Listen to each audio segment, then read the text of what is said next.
Hello, so in the last video we were looking at this thing called the Ito integral, and we looked at kind of some deterministic functions. So in other words, functions that we could kind of determine, okay, functions that were kind of relatively straightforward and that we could actually do something with.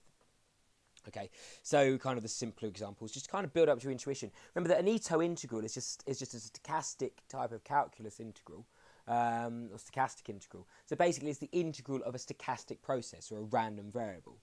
Okay, so x of s is the random variable. So it's just basically the integral of a random variable. Okay, so the integral of a random variable. Okay, and it's with respect to Brownian motion. Okay, and we first of all looked at the constant case. So in other words, where it's just a straight line. Okay, it was just a straight line where our stochastic process didn't change at all, and that was relatively straightforward because it just came out as k times the Brownian motion. Okay. Then we looked at the case when we had a slightly more complicated case, but it was just really a more layered, more complex version of this case. It was just kind of more involved version of this case up here, in the sense that we had phi, which was a step function. Okay, so we had a step function because all that basically was just a series of kind of constants. Okay, so it's kind of a step function that looked like this. Step function that looked like this, and basically all that was just we could just treat it as just the sum of loads and loads of constant, constant, just straight lines, like we did, loads and loads of this first case. Okay, which is why we got the sum there. Okay, and that came out as pretty much the same thing as we had before, except we weren't necessarily starting at zero. Okay, here we were kind of saying we're starting at zero, but basically if we were saying we're starting at zero because the Brownian motion at time zero should be zero by standard Brownian motion. But here we were saying we don't have to start at zero, we could start at a if we wanted to. But effectively it's exactly the same thing as we had up here, a very, very similar thing we had up here. Then we looked at a case where we had what's known as a well-behaved function. So in other words, our x of s was just basically a well-behaved function. So in other words, it was some kind of differentiable function, or a function that we could differentiate it. And then basically we just use the Riemann integral to say, well, okay, because we can differentiate, because this stochastic process follows a function that we can differentiate, then we can just consider it, don't have to consider it using stochastic integration anymore, or Ito integration. We can now just consider it using ordinary, what's known as Riemann integration, or a Riemann integral, which is kind of the normal integration that you're used to in ordinary calculus. Okay. However, you would get a result that looked like this. You could still distribute it because we said that in all these three cases, that case and that case, we said that we can. The result will follow some kind of distribution. It'll be a normal distribution, and in this last case here, we had a normal distribution with the mean 0. Okay, and the variance. Well, we said the square root should the square root of the variance is the standard deviation. Okay, so we got some function. Okay, well, how much does the function vary from, say, this axis to this function? Well, it'll just vary by this area underneath the function, which of course is just the integral. Okay, the variance is just then the square of the standard deviations. Therefore, it should just be the square. It should just be the square of the function. Okay, so it's the integral of the square of the function. Okay, and so that's kind of where we left off in the last video. All right. Now what we want to do though is we want to look at, okay, this is how it works for deterministic functions. This is how we work for deterministic functions. Now what happens if it's not a deterministic function? In other words, what happens if it's a random function? What happens if it's a random function? Okay, so what we're going to do first of all is we're going to start off with a special case. And basically we're going to start off with a natural filtration case. So remember what natural filtration was? We talked about it before. A natural filtration, well, a filtration was a flow of information up to a certain point in time. So if you like, I said that Fn was all of the information up to a time point n. So if we plotted it out, this is time. This is the time axis. This is the time axis. It's all of the information from where we started right up until n. So all of this information that happens up in here, I said it was like an internet search history. Okay, it kind of had all the information of everything that you've done on the internet from time 0 right the way up to some time point n. Okay, and this is, if you like, an internet search history. So this is what Fn was, and this is a filtration. It's just simply a flow of information up to that point in time. Okay, well, a natural filtration is kind of very similar to that, and we kind of define it using binomial trees and stuff like that, and it's very nice. Okay, so we had, the natural filtration for some time value, let's call it n, okay, as long as it's greater than n equal to 0. And it's of the standard Brownian motion. So in other words, we have a standard Brownian motion which happens over a time value. So say from here, which is 0, to t. This is the time value. So we've got all the natural filtration up to this point. So everything which happens within there, if you like, we take a picture of it, and that picture is stored as Fn. Okay, so this is effectively what's happening. So it's a natural filtration of Fn. It's a natural filtration of Fn. Okay, and we're going to define it.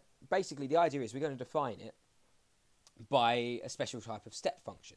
Okay, and the step function is basically we're going to define it by a stochastic process or a random variable, and we're going to call it ys, and that's going to be equal to, we're going to have 2 time points. So in other words, from 0, well, 3 time points technically if you include 0. We're going to have 0 to t1, and then we're going to have up to t as well.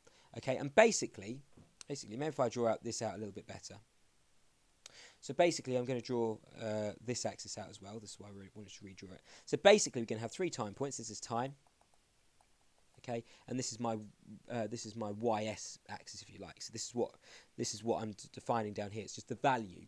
Okay, and basically, I'm going to have 3 time points. So t1, and then the final time point is t. And we normally denote the end of what we're looking at.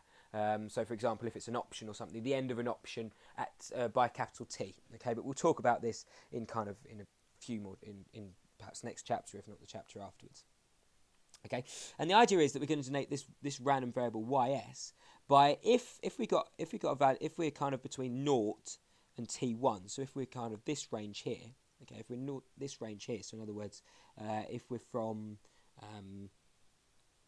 so let's say our time, well, let's just denote our time by s. Okay, this is just our time. If we fall between 0 and t1, so if we're falling in this range here, then basically we're going to denote our random variable by y0. So that's going to take care. This y0 is going to take care of our of what's happening between 0 and t1. So in this range here. Okay, but if, however, we fall between the whole of this range. Okay, the whole of this range, then we're going to denote it by y1, or strictly speaking, actually no. If we define it between this range here, then we're going to denote it by y1. Okay, so if we fall between t1 and t, then we've denoted it by this point here. Sorry, I didn't mean to confuse you there. But yeah, if we fall between this point here, then we're going to denote it by y1. Okay, so we're going to denote that by y1. And so basically what we're going to end up with is we're going to end up with this one here, okay, this one here, which is just the random variable y0 if we fall between this range here.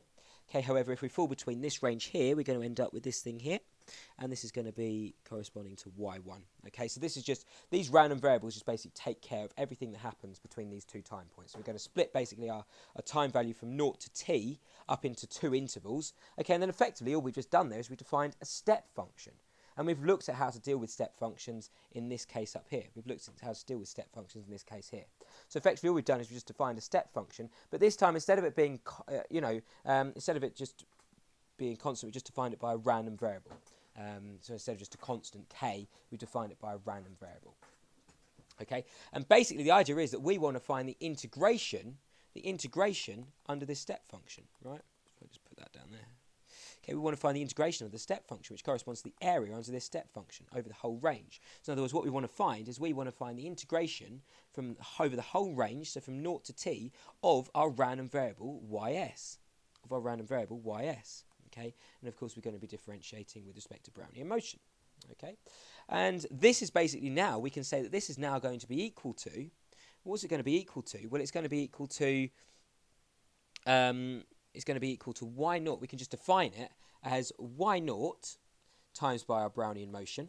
Okay, if t is less than t1, say for example. So in other words, if we're falling in this range here, then it's just going to be that y0, our random variable y0, multiplied by a Brownian motion bt. Okay, if you like, you can think of it as, well, if you work it out, if you just treat y as a constant, okay. If you just treat it as a constant, when you integrate it, say for example the integral of y0 with respect to bt, okay, well, if you just treat y0 as a constant, this is just kind of building intuition kind of behind why it's true. It's not like a mathematical proof or anything. I'm just showing you why perhaps it could be the case. Well, y0 you just treat as a constant and you differentiate with respect to bt. So that's where the bt comes from. Okay, so if you like, that's where it comes from. So yeah, it's just like integrating a constant, okay, with respect to bt. If t is less than, so if your time value is less than t1, so in other words we're falling in this value, we've got this.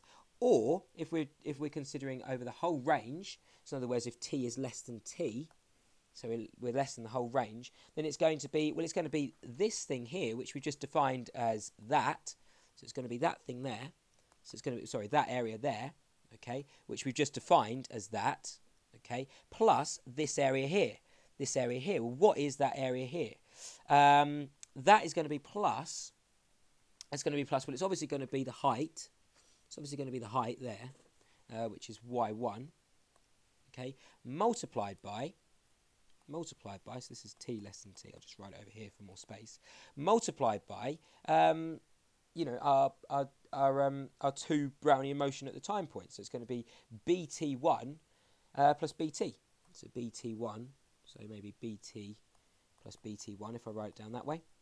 Okay, bt plus bt1. So effectively, it's just this value. Sorry, you know, this.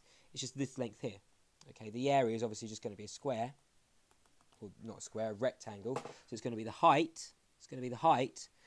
Which, sorry, that's not the height, is it? This is the height, which we know is going to be. What's it going to be? It's going to be y1. Yeah, because this height here is y1. Yeah. Just right across there. That height there is we know is y1 times by the width or the base, which we know is going to be the Brownian motion at those two time points. Okay, or at least it will be when we integrate it. So this is just basically, you know, this is how we define this integral. This is just how we define this integral based on the natural filtration. Okay. So essentially what we've done is we've split our ys up into these kind of step functions. So what we're now going to do is we're going to let this converge, you know, our step function that we've just defined. What we're going to do is we're going to basically let this converge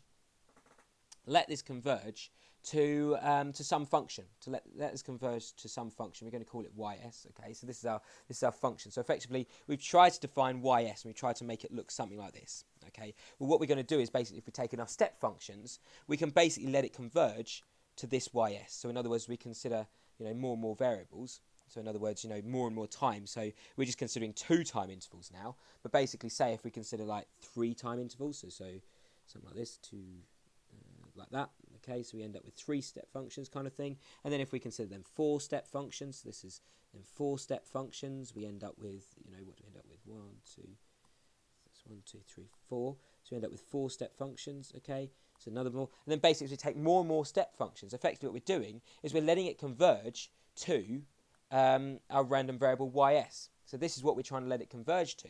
Okay, and basically as we take more and more step functions, then it will converge to ys. So therefore, we assume that the integrals, so in other words, the areas underneath each of these step functions, we allow those to also converge to the integrals. You know, we allow these converge to this our as well. So in other words, what we can now do is we can take the integral from 0 to any time value we like, 0 to t, with of our random variable with respect to the Brownian motion. Okay.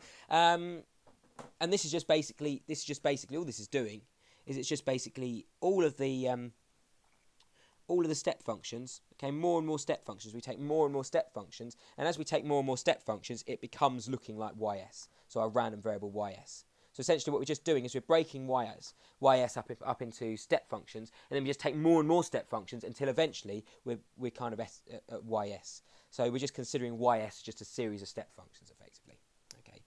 We take enough of them, then it will be ys. All right, and this is, if you like, the limit of all of those step functions. So as we take more and more step functions, the limit which it converges to, okay, or the function which it converges to, is this ys. Okay, but we can also consider the area under each step function, and then that gives us this. Okay, and this is what is known as Ito's integral. So basically, all I've been doing now, or for the past however many minutes, 15 minutes or whatever, I've just basically been trying to define what this actually means. What does this actually mean? Okay, and it actually satisfies 4 properties. The first property is that this is a martingale. Oops, where are we? First property is it's a martingale. So I'll just do these properties. It doesn't matter too much about them. So 2. First one is a martingale. The second one is the expectation of this thing. So the expectation of this thing, okay, must be equal to 0. must be equal to 0. And that's kind of linked into that. Okay, the mean is 0. It's a martingale, so therefore the expectation, which is the mean of that thing, must also be 0 as well. So in other words, we don't have any. We take the area underneath it. What do we expect to get? Well, we expect it to cancel out, so we get 0. The area to cancel out, expected to get 0. We also have what's known as the norm preserving property, which is essentially just the expectation of this thing again, but this time squared. Okay, it's just the same. It's just the same as that. It's just the same as that, and that's just. Oh, sorry, no, it's the same as that. It's the same as the integration of this function squared. Of this function squared. Oops, what am I doing? It's not. Yeah, the integration of this function squared with respect to s. So in other words, this is the norm preserving property. So basically, the expectation of this integral squared is the same as the expectation of the function squared. Okay, so that's what's saying, and that's known as the norm preserving property. And for the last and final one is that the sample paths, so all the paths of our random variable, are continuous. Okay, so all the paths are continuous, and that kind of corresponds to Brownian motion. You have this kind of Brownian motion going on, and it should obviously be continuous. Okay, so now for convenience, so we take what we kind of had here, and use that, and we tend to write it in differential form. So let's write down what we had before. So this is what we're going to have. This is what we had before, and basically what we do is we try and write these integral equations in differential form. So what would it look? So what I'm going to do is I'm going to use this. I'm going to use this combined with the second one. So this one here. So I'm going to use those two. Okay. So just circle it. So I'm going to use that. So basically I'm going to say, well, some random variable xt is going to be equal to this kind of first thing, and I'm going to say it's going to look like x naught. Okay. Plus. Then when I multiply this thing out, I'll end up with y1 times bt. It'll be the integral from 0 to t, okay, of some random variable, and I'm going to call it zs, okay, with respect to ds. So this is a random variable with respect to a normal function, okay, and this kind of comes from the stuff which I've just written down, okay. Oops, where are we? Okay, plus the integral of another random variable, and this is what's known as Ito's integral, and this is a stochastic process. Now, basically, we can write this in differential form. I mean, these functions aren't differentiable, by the way, because what we're saying here is that this is the integral of a stochastic process over a real integral. Well, that can't be done, okay, so we can't do that. That can't happen, okay, and likewise here, we're saying this is the integral of a stochastic process, this time with respect to that. Well, that kind of doesn't have any meaning either. So it's kind of, it doesn't have, they're not differentiable, but we can write this in differential form effectively. Okay, so these functions aren't basically, we can't differentiate them, but we can write them in differential form. So basically we've started a differentiation. We kind of did a bit of integration. So far we've done, we've kind of got lost a little bit in integration. Now we're back to integration again. So in other words, if I just try and kind of look and see how we can differentiate this. In other words, if I differentiate this with respect to t, so I differentiate this. So the derivative of this, well, the derivative of this is just like a constant, okay? So that just disappears, okay? Is going to be equal to, well, the derivative of that, well, effectively the derivative and an integration kind of cancel out. So we're just left with z, and I'm going to call it t. Okay, I'm going to use this upper limit. I'm going to call z multiplied by dt. Okay, so change the s back to a t, because I've kind of got rid of the, remember where I just introduced s as a dummy variable? Okay, well now I've got rid of that integration, I don't have to worry about dummy variable back anymore, so I can just convert it back to t. Okay, plus that thing, which is going to be, again, the integration, differentiation cancel out, and I can just convert back to my s back to a t again, so I can get rid of my dummy variable. Okay, and this is what is known as Ito's lemma. This is what is known as Ito's lemma, and this is kind of where I wanted to get to in this video. Okay, so this is what's known as Ito's lemma. So the past kind of couple of videos are a bit weird, I suppose. I've just basically been defining a few things, but really they're not overly important. It just kind of, they're there to give you a bit of a gist, get you into the feel kind of, you know, where things come from and why things are the way they are, and kind of get you into a little bit of feel of the backgrounds and the workings of what's going on, the mechanics really of what's going on. But now we've got what we want, we've got Ito's lemma, okay, and then we can just work with this, okay. It's kind of, if you don't really follow what I've done in the past kind of couple of videos, I suppose, don't worry too much, okay. If you just even pick up some of the things which I've done, great. But if you don't really understand completely, then don't worry. Really, I've got everything which I want now. I've got my Ito's lemma, and I'm going to be using this in future videos now. Okay, so dxt, so the x and z and y are just different stochastic processes, or random variables to you and me. So the derivative of xt is equal to zt dt plus yt dbt. And this, like I say, you know, it can't be differentiated, but we can write it in differential form. Okay, so it can't be differentiated, but we can write it in differential form, and weirdly, that's really useful.